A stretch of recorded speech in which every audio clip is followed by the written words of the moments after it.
Welcome to McPlum, simple solutions served daily.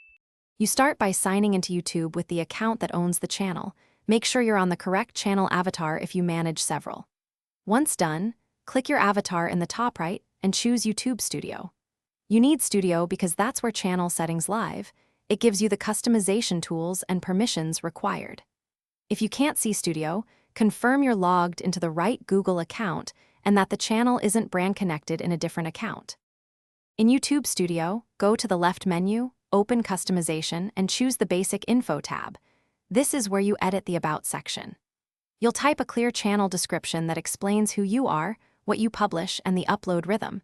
You do this so viewers and search find you.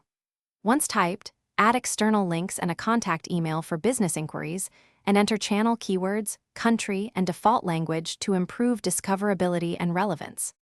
After editing, click Publish to save your About changes, and then open your channel to confirm how the information displays on the About tab. Make sure links work and that any emojis or line breaks render properly on both desktop and mobile. Differences can appear. If something looks wrong, clear your browser cache and re-login, or open an incognito window. If changes still don't show, wait up to 24 hours for propagation and Thanks for watching. Stay juicy and subscribe.